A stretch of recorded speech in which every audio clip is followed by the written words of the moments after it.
সকাহ দিয়াৰ একমাত্ৰ সমাধানটো হল আমাৰ যিসমূহ চৰকাৰী বিদ্যালয় আছে চৰকাৰী বিদ্যালয়সমূহৰ গুণগত মান উন্নত কৰিব লাগিব আৰু এইসমূহ গুণগত মান উন্নত কৰাৰ কাৰণে বৰ্তমান শিক্ষা বিভাগে নিৰন্তৰভাৱে কাম কৰি আছে আপোনালোকৰ সকলোৰে মোক সহায় সহযোগিতা লাগে বিধায়কসকল বিভিন্ন অঞ্চলত ঘূৰে নিজৰ সমষ্টিৰ বিভিন্ন বিদ্যালয় পৰিদৰ্শন কৰে মোলে সৰু ভিডিঅ' ক্লিপ এটা সৰু মেছেজ এটা হোৱাটছএপ যোগে পঠালেও মই হেতুৰ পৰা ওপৰত এটা মোৰ একশন আৰম্ভ কৰিম এই প্ৰতিশ্ৰুতি মই সদনক দিছো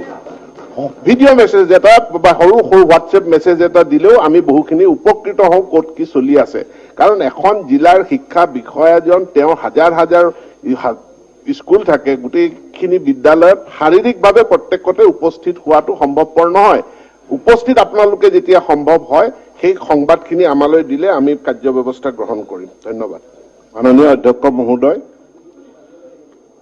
বিদ্যালয়সমূহৰ একত্ৰীকৰণৰ জৰিয়তে এমালগেমেশন হোৱাৰ পাছত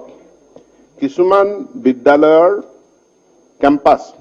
তাত থকা বিভিন্ন ঘৰসমূহ সেইবিলাক খালী হৈ পৰিছে আৰু খালী হোৱা সূত্ৰে সেইবিলাক চৰকাৰৰ হাতলৈ আহিছে আমি ইতিমধ্যে এটা গাইডলাইনো প্ৰস্তুত কৰিছো যে এই বিদ্যালয়সমূহ এতিয়া বিদ্যালয় যিটো কেম্পাছ এইবিলাক চৰকাৰে অন্য চৰকাৰী বিভাগক তেওঁলোকে আবণ্টন দিব পাৰে আমাৰ চৰকাৰৰ বহু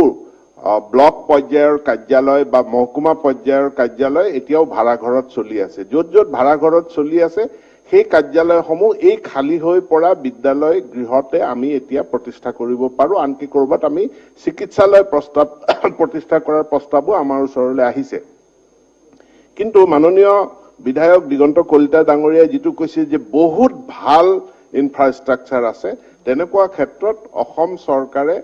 আমি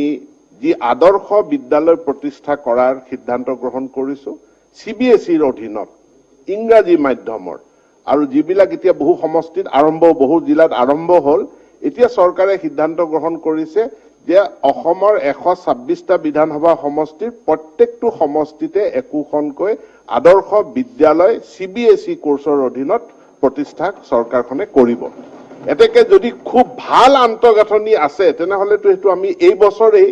আমি তাতে তেখেতৰ সমষ্টিৰ সিবিএসই কোৰ্সৰ আদৰ্শ বিদ্যালয়খন আমি আৰম্ভই কৰিব পাৰিম গতিকে কাৰ সমষ্টিত এনেকুৱা ৰেডিমেড আন্তঃগাঁথনি আছে মোক জনাবৰ কাৰণে অনুৰোধ জনাইছো